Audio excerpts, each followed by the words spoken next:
வீடியோவில் நம்ம என்ன பார்க்க போறோம்னா ராணிப்பேட்டை மாவட்டம் வள்ளிமலையில் அமைந்துள்ள அருள்மிகு சுப்பிரமணிய சுவாமி திருக்கோயில் பற்றி தான் பார்க்க போகிறோம். இந்த ஊரோட பேர் பார்த்தீங்கன்னா வள்ளிமலை. இந்த கோயிலோட மூலவர் பார்த்தீங்கன்னா சுப்பிரமணியர், தாயார் வள்ளி, தல விருட்சம் பார்த்தீங்கன்னா வேங்கை, தீர்த்தம் சரவண பொய்கை தீர்த்தம், அருணகிரிநாதரால் பாடல் பெற்றது.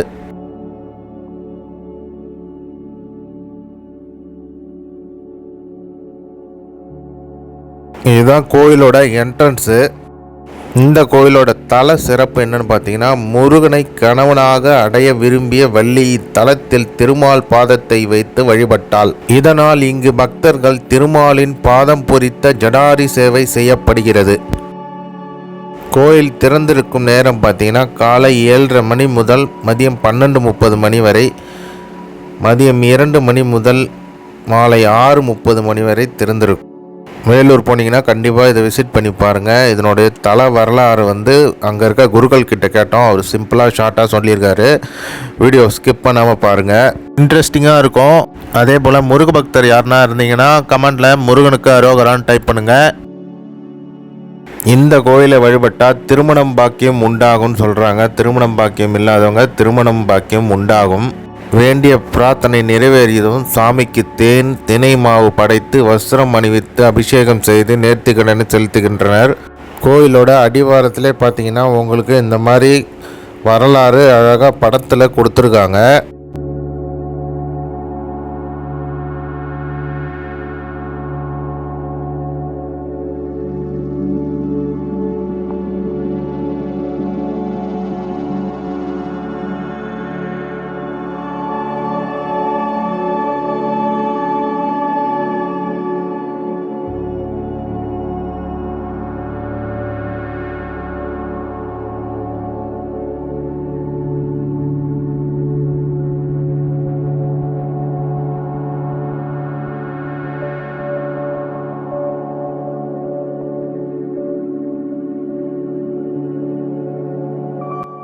நாங்கள் ஒரு முகூர்த்த தேதி அன்னைக்கு போயிருந்தோம். அன்னைக்கு பார்த்தீங்கன்னா நல்ல சிறப்பாக அங்கங்கேயும் திருமணங்கள் நடந்துட்டு இருந்தது.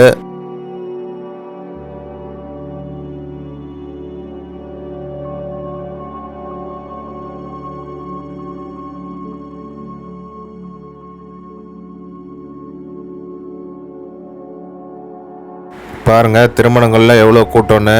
அடிவாரத்தில் தான் இந்த திருமணம் நடக்குது. அதே போல் சாப்பாடு எல்லாமே அங்கே போடுறாங்க.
இப்போ வாங்க நம்ம மலை ஏற ஸ்டார்ட் பண்ணுவோம். இந்த மலை ஏறுறது பார்த்திங்கன்னா 444 படிக்கட்டுகள் வருது. இந்த கோயிலானது ஒரு குடைவரை கோயில். இந்த கோயிலோட தல பெருமை என்னன்னு பார்த்தீங்கன்னா, மலை கோயிலில் சுப்பிரமணியர் குடைவரை சந்நிதியில் வள்ளி தெய்வானையுடன் காட்சி தருகிறார். வள்ளி வேடர் குலத்தில் வளர்ந்ததால் அர்த்தஜாம பூஜையில் தேனும் தினைமாவும் நைவேத்தியமாக படைக்கப்படுகிறது. வள்ளி வாழ்ந்த இடம் என்பதால் அவளது பெயரிலேயே இத்தலம் அழைக்கப்படுகிறது. அடிவாரம் மற்றும் மலைக்கோயிலில் குமரி வள்ளிக்கு சந்நிதி இருக்கிறது. இவள் கையில் பறவை விரட்ட பயன்படுத்தும் முண்டிவில் கவன்கள் வைத்திருக்கிறாள். முருகன் வள்ளியுடன் பேசிக் கொண்டிருந்த போது அங்கு நம்பிராஜன் வந்துவிட்டார். எனவே முருகன் வேங்கை மரமாக உருமாறி தன்னை மறைத்து கொண்டார். இந்த மரமே இத்தலத்தின் விருட்சமாக இருக்கிறது. இக்கோயிலின் தேரோட்ட சிறப்பு என்னன்னா, பெரும்பாலும் கோயில்களில் தேரோட்டம் ஒரு நாளில் முடிந்துவிடும். ஆனால் இத்தலத்தில் தேர் 4 நாட்கள் ரத வீதியில், அதாவது மலைப்பாதையில் சுற்றி வருகிறது. வழியில் வேடுவ மக்கள் தங்கள் வீட்டு பெண்ணான வள்ளிக்கு சீதனமாக அரிசி, வெல்லம், தானியம், காய்கறி, தேங்காய், பழம், ஆடைகள் கொடுக்கின்றனர். விழாவின் கடைசி நாளன்று, அதாவது மாசி பௌர்ணமி, வள்ளிக்கு கல்யாணம் நடக்கின்றது. அப்போது வேடுவர் குலத்தினர் தேன், தினை மாவு தங்கள் மருமகனான முருகனுக்கு படைக்கின்றனர். முருகன் தெய்வானை திருக்கல்யாணம் கந்தசஷ்டிக்கு மறுநாள் நடக்கிறது. ஆடிக்கிருத்திகையை ஒட்டி 4 நாட்கள் தெப்பத் திருவிழா நடக்கும். அப்போது சாமி சரவண பொய்கையில் எழுந்தருளுகிறார். இந்த கோயிலின் மற்றொரு சிறப்பு என்னன்னு பார்த்தீங்கன்னா, கோபுரத்தின் கீழ் முருகன். பொதுவாக விமானத்தின் கீழ்தான் சாமி காட்சி தருவார். ஆனால் இங்கு முருகன் சந்நிதிக்கு மேலே கோபுரம் இருக்கிறது. ஏற்கனவே சொன்ன மாதிரி அருணகிரிநாதரால் பாடல் பெற்ற ஸ்தலம் இது. மலைக்கோயிலில் கொடிமரத்திற்கு எதிரே விநாயகர் இருக்கிறார். முன் மண்டபத்தில் நவவீரர்கள் நம்பிராஜன் இருக்கின்றனர். இங்கிருந்து சற்று தூரத்தில் உள்ள வனத்திற்குள் வள்ளி பறவைகள் விரட்டிய மண்டபம், நீராடிய சுனை, மஞ்சள் தேய்த்த மண்டபம், குமரி நீர் பருகிய குமரி தீர்த்தம் எனும் சூரிய ஒளிப்படாத தீர்த்தம் ஆகியவை உள்ளன. யானையாக வந்து வள்ளியை பயம்புறுத்திய விநாயகர் மலை வடிவில் இருக்கிறார். இதை யானை குன்று என்றும் அழைக்கின்றனர். இந்த இடங்கள்லாம் பார்த்தீங்கன்னா வனத்தில் இருப்பதால் தகுந்த பாதுகாப்போடு போனீங்கன்னா பார்த்து வரலாம். மலை அடிவாரத்தில் ஆறுமுகன் தனி சந்நிதியில் இருக்கிறார். இங்கிருந்து 50 கிலோமீட்டர் தொலைவில் திருத்தணி இருக்கிறது. இக்கோவிலோட தல வரலாறு என்னன்னு பார்ப்போம். ஒரு சமயம் திருமால் முனிவர் வேடத்தில் பூலோகத்தில் உள்ள ஒரு வனத்தில் தவம் இருந்தார். அப்போது மகாலட்சுமி மான் வடிவில் அவர் முன்பு வரவே முனிவர் மானை பார்த்தார். இதனால் கருவுற்ற மான் வள்ளிக்கொடியில் மத்தியில் ஒரு பெண் குழந்தையாக ஈன்றது. அவ்வழியே வந்த வேடுவத் தலைவன் நம்பிராஜன் குழந்தையை எடுத்து வள்ளி என பெயரிட்டு வளர்த்து வந்தான். கன்னிப்பருவத்தில் அவள் திணைப்புணம் காக்கும் பணி செய்தாள். அங்கு வந்த முருகன் வள்ளியை திருமணம் செய்ய விரும்பினார். இதை அறிந்த நம்பிராஜன் திருத்தணியில் முருகனுக்கு முறைப்படி வள்ளியை திருமணம் செய்து கொடுத்தார். நம்பிராஜனின் வேண்டுதலுக்கு இணங்க இங்குள்ள குன்றில் முருகன் எழுந்தருளினார். இந்த படிக்கட்டுகளை கடந்துதான் குகைக்குள்ள இருக்க முருகனை வள்ளி தெய்வானையோட பார்க்க முடியும். நீங்க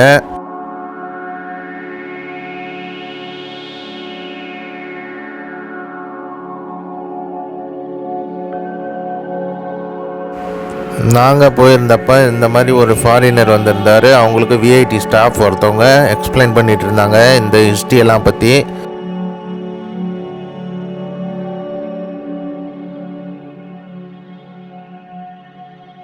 இங்கே பாருங்கள், இங்கே பார்த்தீங்கன்னா ஒரு கிணறு இருக்குது.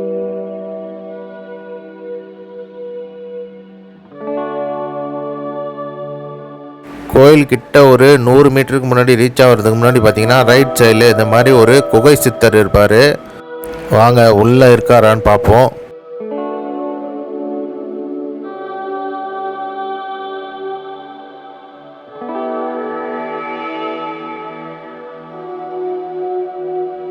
இங்கே இருக்கவங்கள கேட்டோம், இவர் இது உள்ளே தான் இருப்பாராம்.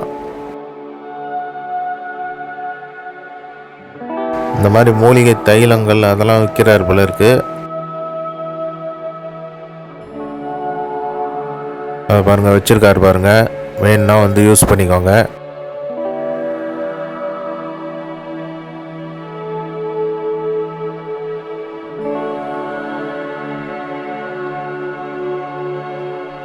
இன்னும் தெரியுது பாருங்க கொடிமரம். நம்ம கோயில் கிட்ட ரீச் பண்ணிட்டோம்.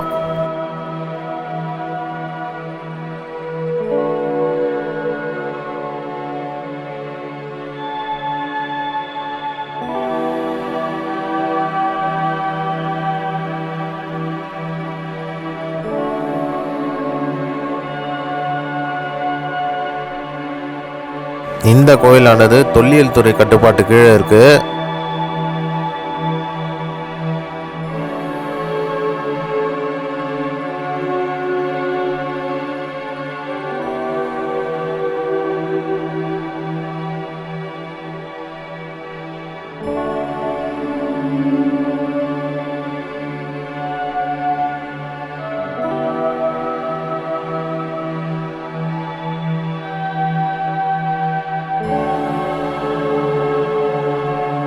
அதோ தெரியுது பாருங்க கோபுரம், அதுக்கு கீழே தான் முருகன் வள்ளி தெய்வானையோட இருக்காரு. அதாவது குடைவரை கோயில் குகைக்குள்ளே தான் இந்த கோயில் இருக்குது. வாங்க உள்ளே போய் பார்ப்போம். அதே போல் குருக்கள் கிட்டேயும் இதனோட சிறப்பு என்னன்னு கேட்கலாம். அவர் என்ன சொல்கிறாருன்னு பார்ப்போம்.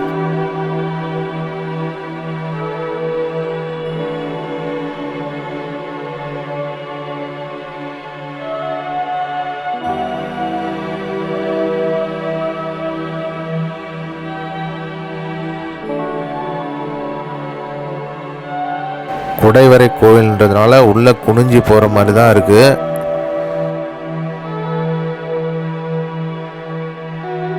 போனோடனே பார்த்தீங்கன்னா இங்கே விநாயகர் சந்நிதி இருக்குது. இதுக்கு மேலே வீடியோ எடுக்கக்கூடாதுன்னு சொல்லியிருக்காங்க. ஆனால் நம்ம குருக்கள் கிட்ட மட்டும் கேட்டு தெரிஞ்சுக்க போகிறோம் என்ன டீட்டெயில்ஸ்னு. வாங்க கேட்டு தெரிஞ்சுக்கலாம். வால்யூம் கொஞ்சம் ரைஸ் பண்ணிக்கோங்க. வணக்கம். இது வந்து பார்த்தீங்கன்னா வள்ளிமலை. இது வந்து பார்த்தீங்கன்னா வள்ளி வந்து பிறந்த ஸ்தலம். மகாவிஷ்ணுவில் கண் பார்வைப்பட்டு வள்ளியம்மை வந்து மான் வயிற்றில் வந்து பிறக்கிறாங்க. இங்கே வந்து பார்த்திங்கன்னா நம்பிராஜர் என்ற நரிக்குறவரை எடுத்து வளர்க்குறார் வள்ளியம்மை. அதுக்கப்புறமா வந்து இங்கே வந்து கடும் தவம் பண்ணுறாங்க வள்ளியம்மை. கடும் தவம் பண்ணி அதுக்கப்புறமா முருகப்பெருமானை வந்து இங்கே வந்து முருகப்பெருமானை வந்து இங்கே பார்க்குறாரு. அதுக்கப்புறமா இங்கேருந்து கல்யாணம் பண்ணிக்கிறார். கல்யாணம் பண்ணி அழைச்சிட்டு போய் திருத்தணில் காட்சி அளிக்கிறார். இங்கே வந்து பார்த்திங்கன்னா சுவாமி உள்ள கல்யாண கோலத்தில் இருப்பார். கீழே வந்து பார்த்திங்கன்னா சண்முகர் 6 முகங்கள், முன்னாடி 3 முகம், பின்னாடி 3 முகம், 6 முகங்கள். எதுக்காக மூலவர் எங்கேயுமே மூலவர் வந்து நீங்கள் சண்முகர் வந்து பார்க்க முடியாது, பரிவாரத்தில் தான் பார்க்க முடியும். இங்கே வந்து பார்த்திங்கன்னா மூலஸ்தானத்தில் சண்முகர் இருப்பார். எதனாலன்னா இங்கே வந்து 6 முகங்களாக வள்ளியம்மைக்கு காட்சி கொடுக்குறார். அதனால் வந்து இங்கே 6 முகங்கள். கீழே வந்து மூலஸ்தானத்தில் பார்த்திங்கன்னா இங்கே வந்து மலை கோயில் வந்து மேலே வந்து ஒரே பாறை. இது வந்து சுவாமி வந்து தெற்கு நோக்கி இருக்கார் சுவாமி. இங்கே வந்து பார்த்திங்கன்னா அதாவது கல்யாண பரிகாரம், அதாவது கல்யாணம் ஆகாதவங்களுக்கு இங்கே வந்து வேண்டிகிட்டா ரொம்ப விசேஷம். இதே மாதிரி இங்கே வந்து பார்த்திங்கன்னா ஆசிரமம் இருக்குது, சச்சிதானந்த சுவாமி ஜீவ சமாதி இருக்குது. அதுக்கப்புறமா வந்து வள்ளி அம்மை மஞ்சள் அரைச்ச இடம், சிவனுக்கு பூஜை பண்ண இடம். அதுக்கப்புறமா வந்து சச்சிதானந்த சுவாமி ஜீவ சமாதி இருக்குது. சூரியன் ஒளிப்படாத தண்ணி இருக்குது, அது பேர் ஜுனைன்னு சொல்லுவாங்க. இங்கே வந்து பார்த்திங்கன்னா அந்த முருகருக்கு வந்து தேனும் தனிமாவும் கொடுப்பாங்க. அப்போ வந்து முருகருக்கு விக்கல் வந்துடும். அந்த விக்கல் வரும்போது இந்த சூரியன் ஒளிப்படாத தண்ணியை வந்து குடித்தாதான் விக்கல் நிற்கிறது ஐதீகம். அதனால் வந்து வள்ளியம்மையை அழைச்சிட்டு போய் அங்கே காமிக்கிறாங்க. அதுக்கப்புறமா வந்து விநாயகர் வந்து யானை ரூபமாக வள்ளியை பயன்படுத்துகிற காட்சி, அதுக்கப்புறமா முருகர் வேங்கை மரமாக நின்றது, அதெல்லாம் வந்து நடந்தது இங்கே தான்.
இருக்குது. அதே போல் சச்சிதானந்த சுவாமி ஜீவசமாதியும் இருக்குது. அதெல்லாமும் இந்த வீடியோவில் நம்ம பார்க்க போகிறோம்.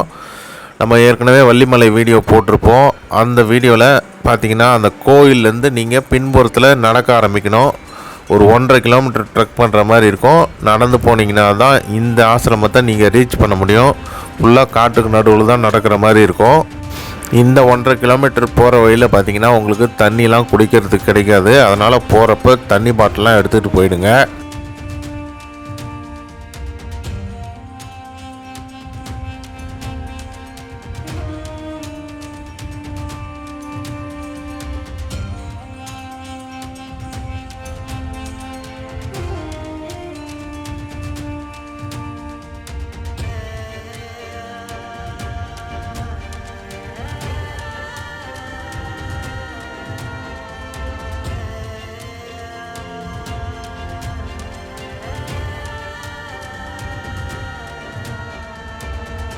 இந்த இடத்துல பார்த்தீங்கன்னா இந்த மாதிரி வச்சு சாமியை படைச்சிருக்காங்க. இது என்னன்னு தெரியல, யாருன்னா தெரிஞ்சால் கமெண்ட் பண்ணுங்கள்.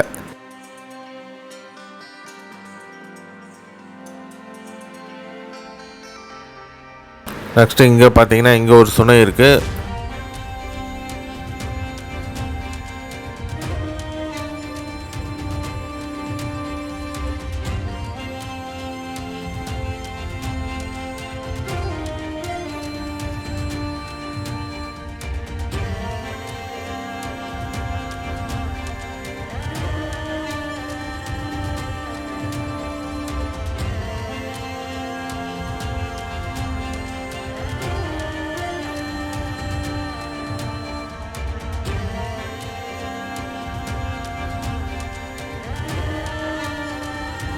இப்போ நம்ம நடந்துகிட்ருக்க மலையில் தான் பார்த்தீங்கன்னா வள்ளி வந்து சின்ன வயசில் ஓடி ஆடி விளையாடுறதாக சொல்லப்படுகிறது. இந்த இடத்துல பார்த்தீங்கன்னா ஒரு மண்டபம் மாதிரி இருக்குது பாருங்கள். இது என்னென்னா, வள்ளி வந்து திணை வச்சுட்டு இந்த இடத்துல பறவைகளை விரட்டுறதுக்காக உண்டியல் வச்சுட்டு காவல் காத்ததாக சொல்லப்படுகிறது. அந்த இடம்தான் இது. இந்த மாதிரி இந்த மலைகளில் வள்ளி வந்து ஓடி ஆடி விளையாடுறதுனாலே இந்த மலைக்கு வள்ளி மலையின் பேர் வந்தது.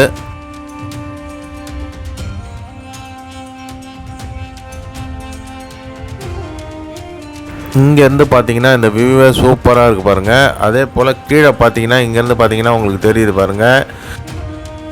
அடிவாரத்தில் பார்த்து அந்த கோயிலும் தெரியுது பாருங்கள். ஜூம் பண்ணி காட்டுறேன் பாருங்கள்.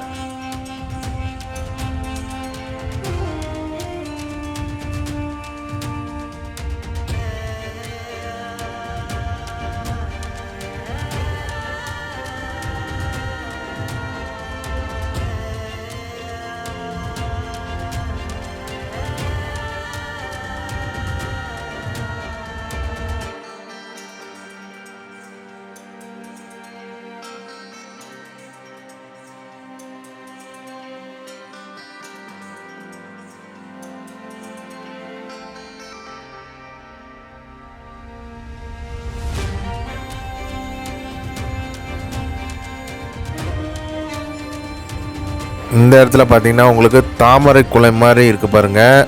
மலை மேலே ஒரு தாமரை குளம்.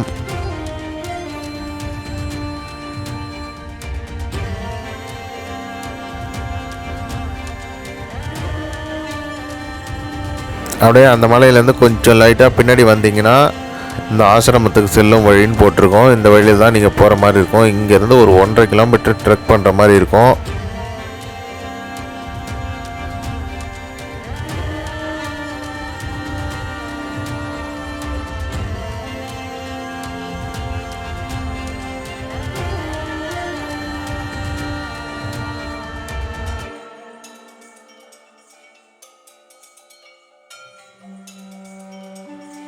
போகிற வழி பார்த்தீங்கன்னா இப்படி தான் இருக்கும். உங்களுக்கு காட்டுக்கு நடுவில் போகிற மாதிரி இருக்கும். அங்கங்கேயும் ஏரோ மார்க் இருக்கும். அதை பார்த்து தான் நீங்கள் போகிற மாதிரி இருக்கும். வழி தவறிடக்கூடாதுன்றதுக்காக.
போகிற பாதைகளும் பார்த்தீங்கன்னா இப்படி தான் இருக்கும். உங்களுக்கு கரடமுரடாக தான் இருக்கும்.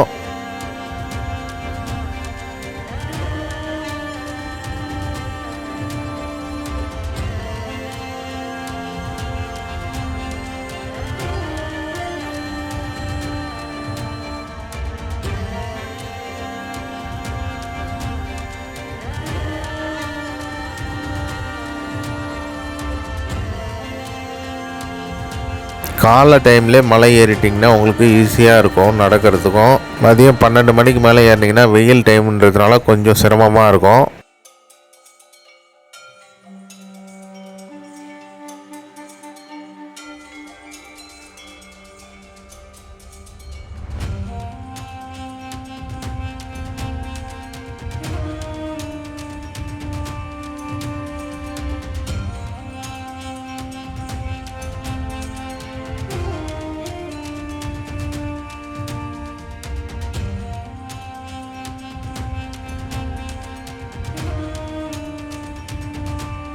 இந்த மாதிரி ஏரோ மார்க்கை பார்த்துக்கிட்டே போங்க. அப்போ தான் கரெக்டாக போய் ரீச் ஆவீங்க. எல்லாம் வழி மாறிடுவீங்க.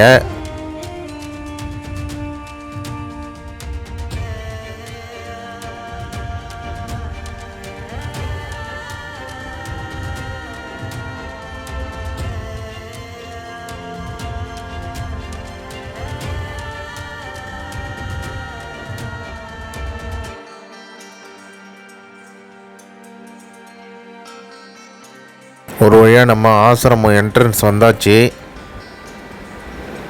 இங்கே பார்த்தீங்கன்னா அதை போட்டிருக்காங்க பாருங்கள், திருப்புகழ் ஆசிரமம். இது வந்து ப்ரைவேட் ப்ராப்பர்ட்டி. இது அதுக்கு கீழே வெள்ளை போர்டு இருக்குது பாருங்கள், அதில் போட்டிருக்காங்க எல்லாமே நீங்கள் என்னென்ன பார்க்கலான்னு சொல்லிட்டு. இந்த ஆசிரமத்தில் இதிலே போட்டிருக்காங்க பாருங்கள், காலை 6 மணி முதல் ஈவினிங் 6 மணி வரைக்கும் திறந்துருக்கும். உள்ளே என்ட்ரான உடனே இந்த மாதிரி ரைட் சைடில் பார்த்தீங்கன்னா உங்களுக்கு பொங்கி அம்மன் சந்நிதின்னு ஒன்று இருக்கும். இந்த அம்மன் சந்நிதியை பார்த்துட்டு அதுக்கப்புறம் நெக்ஸ்ட்டு நீங்கள் மூவ் ஆன் பண்ணலாம்.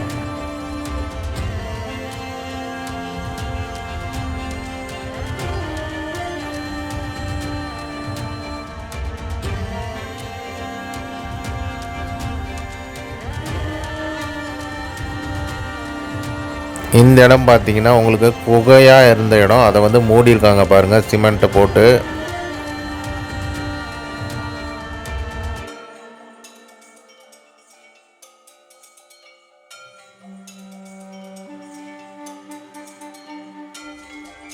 இந்த ஆசிரமம் பார்த்திங்கன்னா அவ்வளோ அமைதியாக இருந்தது. இந்த இடமே ஒரு அமைதி காக்கிற மாதிரி தான் இருந்தது.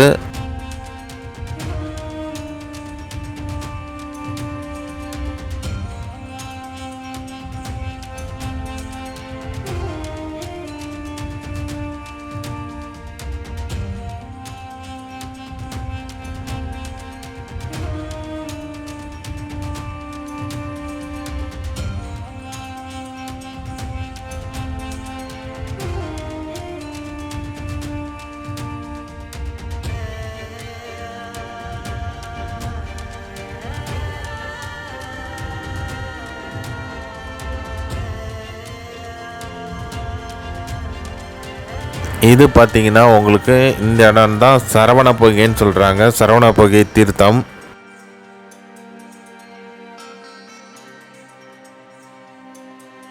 இந்த சரவண பொய்கை தீர்த்தத்துக்கு மேலே போனீங்கன்னா நீங்கள் சிவனை தரிசனம் செய்யலாம். நாங்கள் போன டைம் ஆகிடுச்சுன்றதுனால எங்களால் போக முடியல.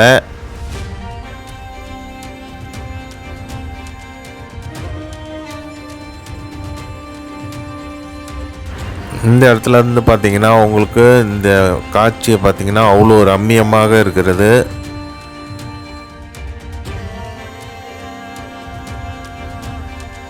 பாருங்கள் எவ்வளோ அழகாக இருக்குன்னு.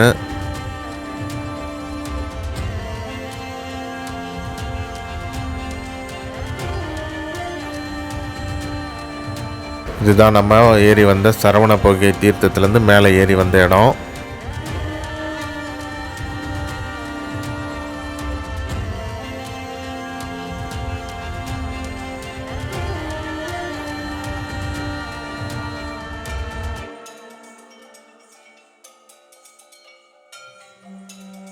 இதுதான் சத்யானந்த சுவாமி தீவ சமாதி ஆன இடம். இந்த இடத்துக்கும் நம்ம இப்போ போவோம்.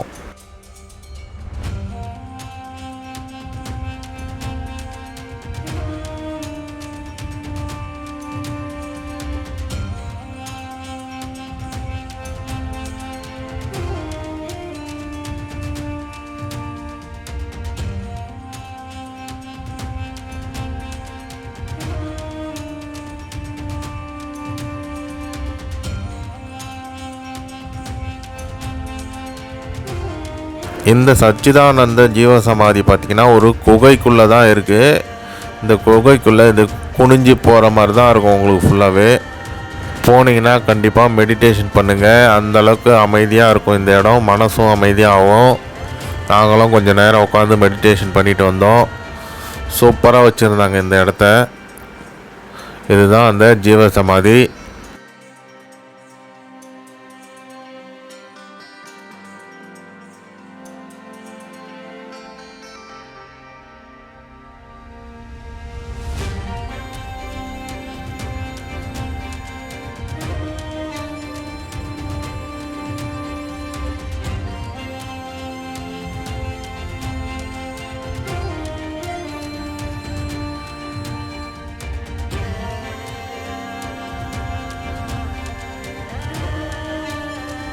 இப்போ வாங்க நம்ம நெக்ஸ்ட்டு வந்து சூரிய ஒளி படாத சுனைக்கு போகலாம். இது இந்த ஜீவசமாதிக்கு பின்னாடி தான் இருக்குது. இந்த இடம்தான் அது சூரிய ஒளி படாத தண்ணீர்னு சொல்கிறாங்க.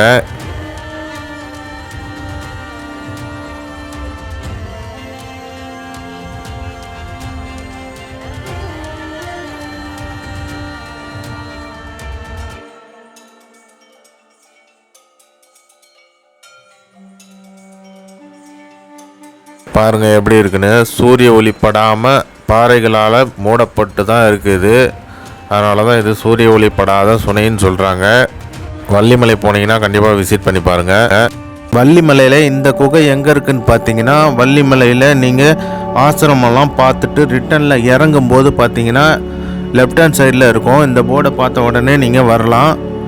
இங்கே பார்த்தீங்கன்னா இந்த ஜெயின் குகையை பற்றி, அதாவது ஜெயின் கேவை பற்றி போட்டிருக்காங்க பாருங்கள். இங்கிலீஷ்லேயும் தமிழ்லேயும் சமணர் குகை வள்ளிமலைன்னு சொல்லிட்டு.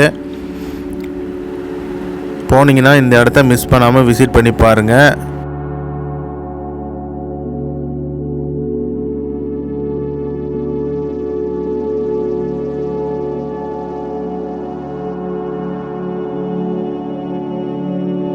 இந்த குகை பார்த்திங்கன்னா அவ்வளோ அருமையாக இருந்தது, அவ்வளோ அமைதியாகவும் இருந்தது.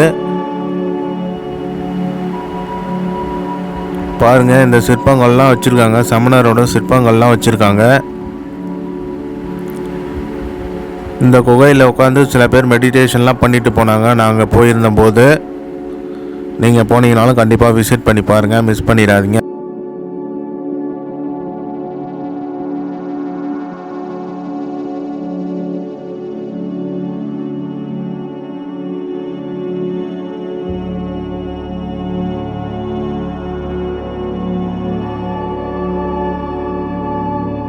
இங்கே பார்த்தீங்கன்னா ஒரு சுனை நீர் இருக்குது. இதில் பார்த்தீங்கன்னா வளையல்லாம் போட்டு என்னமோ பண்ணியிருக்காங்க, என்னன்னு தெரியல. தெரிஞ்சவங்க கமெண்ட் பண்ணுங்கள்.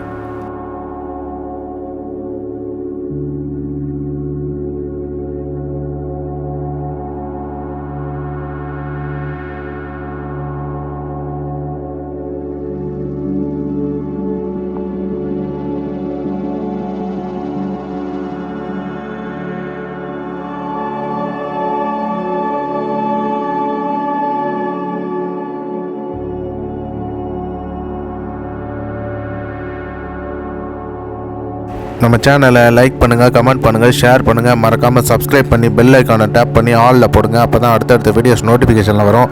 இந்த மாதிரி வரலாற்று சிறப்புமிக்க கோயில்கள் மற்றும் சுற்றுலாத்தலங்கள் நம்ம சேனலில் வரும். Thank you friends.